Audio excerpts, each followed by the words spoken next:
Canal Católico do Filho Pródigo, a Anunciação, Visões da Beata Ana Catarina Emmerich. Vi a Santíssima Virgem pouco depois do casamento em casa de José em Nazaré. José saíra da cidade com 2 jumentos para buscar alguma coisa. Parecia estar voltando. Além da Santíssima Virgem e 2 moças da mesma idade, vi ainda Santa Ana e aquela parenta viúva que lhe servia de criada. Pela noite rezaram, comendo depois alguma hortaliça.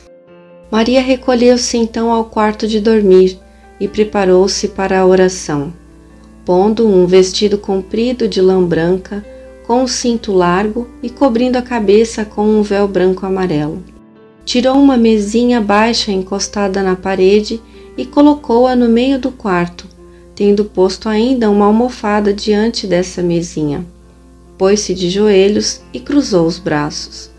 Assim, a vi rezar muito tempo, em ardente súplica, elevados os olhos ao céu, pedindo a redenção e a vinda do Rei prometido. Então se derramou do teto do lugar uma torrente de luz sobre o lugar à direita de Maria. Nessa luz, vi um jovem resplandecente descer para junto dela. Era o arcanjo São Gabriel que lhe disse: Ave cheia de graça, o Senhor é convosco, bendita sois entre as mulheres. Ao ouvir estas palavras, a Virgem perturbou-se e cogitava das razões daquela saudação. Mas o anjo observou-lhe: Não vos perturbeis, Maria, porque mereceste graça diante de Deus, pois concebereis e dareis à luz um filho, ao qual poreis o nome de Jesus. Ele será grande e chamar-se-á o Filho do Altíssimo, e Deus nosso Senhor dar-lhe-á o trono de Davi seu pai, e reinará eternamente sobre a casa de Jacó, e o seu reino não terá fim. Vi-lhe sair as palavras da boca como letras. Maria virou um pouco a cabeça velada para o lado direito, mas cheia de temor não levantou os olhos. O anjo, porém, continuou a falar e Maria levantou um pouco o véu e respondeu: Como se fará isso, pois não conheço o homem?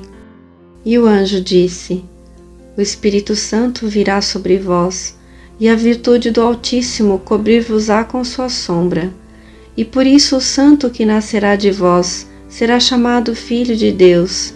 Já vossa prima Isabel concebeu um filho na velhice, e este é o 6º mês da que se diz estéril, pois nada para Deus é impossível.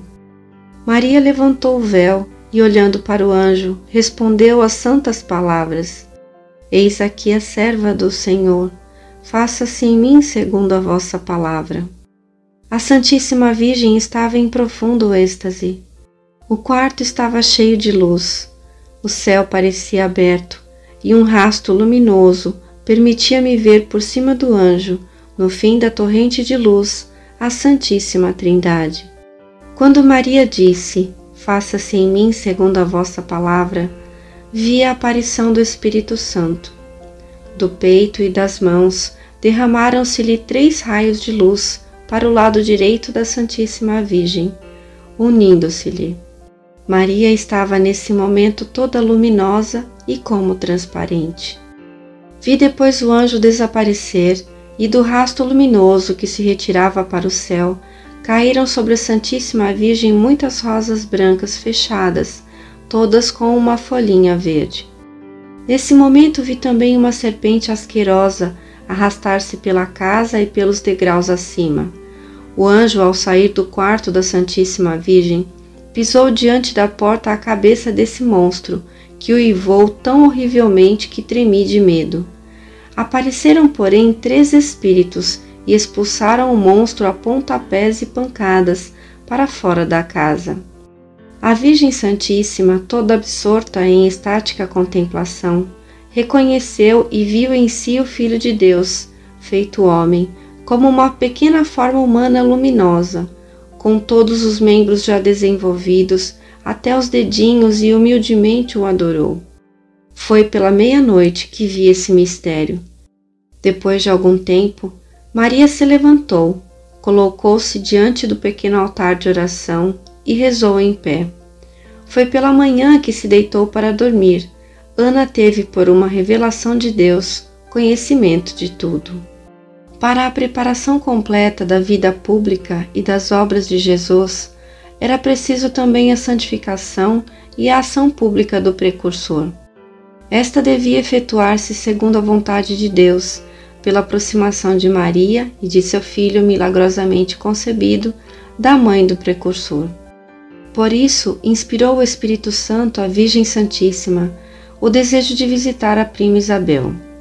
Esta morava em Hebrom, no sul do país, Maria em Nazaré, no norte, mas essa distância não desanimou Maria, pôs-se a caminho em contínua adoração e contemplação do Filho de Deus, que trazia sob o coração, e acompanhada por São José, evitava quanto era possível as cidades e vilas tumultuosas.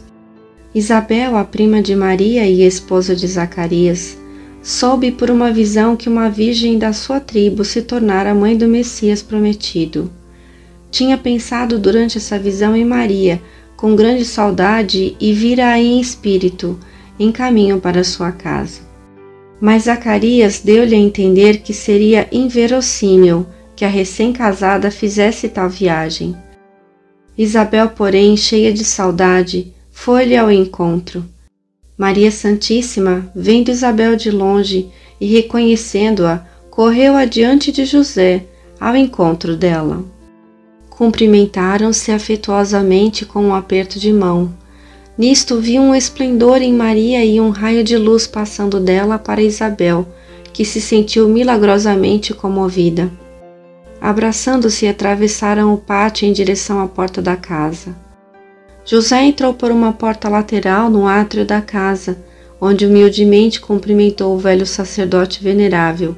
Este o abraçou cordialmente e expandiu-se com ele, escrevendo numa lousa, pois ficara mudo desde a aparição do anjo no templo. Maria e Isabel entraram pela porta da casa no átrio. Ali se cumprimentaram de novo muito afetuosamente, pondo as mãos nos braços uma da outra e encostando face a face.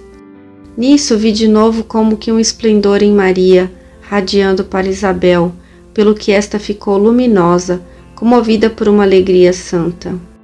Recuando com as mãos levantadas, exclamou cheia de humildade, alegria e entusiasmo: Bendita sois entre as mulheres, e bendito é o fruto do vosso ventre. Donde me vem a alegria de ser visitada pela mãe do meu Senhor? Porque assim que chegou a voz da saudação aos meus ouvidos, logo o menino deu um salto de prazer no meu ventre. Então conduziu Maria ao quartinho preparado para ela. Maria, porém, na elevação da alma, proferiu o cântico Magnificat. Minha alma glorifica ao Senhor, meu espírito exulta de alegria em Deus, meu Salvador, porque olhou para sua pobre serva. Por isso, desde agora me proclamarão bem-aventurada todas as gerações, porque realizou em mim maravilhas aquele que é poderoso e cujo nome é santo. Sua misericórdia se estende de geração em geração sobre os que o temem. Manifestou o poder do seu braço, desconcertou os corações dos soberbos, derrubou do trono os poderosos e exaltou os humildes. Saciou de bens os indigentes e despediu de mãos vazias os ricos. Acolheu a Israel seu servo, lembrado da sua misericórdia, conforme prometera a nossos pais, em favor de Abraão e de sua posteridade para sempre. Depois de alguns dias, voltou José a Nazaré, acompanhado parte do caminho por Zacarias. Maria Santíssima, porém, ficou 3 meses com Isabel, até o nascimento de João, e já antes da circuncisão do menino voltou para Nazaré. José veio-lhe ao encontro até meio caminho, e foi então que notou que estava grávida. Não tendo conhecimento da anunciação do anjo à Santíssima Virgem, foi acometido de dúvidas e desassossego. Maria guardara consigo o mistério por humildade e modéstia. José nada disse, mas lutou em silêncio com as dúvidas que lhe torturavam o coração. Em Nazaré, lhe cresceu o desassossego a ponto de resolver abandoná-la e fugir secretamente. Então lhe apareceu um anjo em sonho e consolou-o. Nas últimas linhas, que não fazem mais do que repetir o que já consta na Sagrada Escritura, se revela a profunda humildade de Maria Santíssima. Ela compreendia que José devia saber o que se tinha passado. Sentiu profundamente a dor do piedoso esposo, mas por modéstia não teve a coragem de revelar-lhe o santo mistério e o extraordinário privilégio que lhe fora dado. Humildemente confiou que Deus a ajudasse, e foi-lhe recompensada essa confiança e ouvida a piedosa oração. A beata alemã Ana Catarina Emmerich viveu entre 1774 e 1824, foi uma religiosa agostiniana. Ela recebeu os estigmas e tinha visões sobre a vida, paixão e glorificação de Jesus. Em seus textos ela revela detalhes da vida de nosso Divino Salvador. O que ela conta é fiel ao que está na Sagrada Escritura, e suas narrativas nos auxiliam na contemplação do mistério da redenção.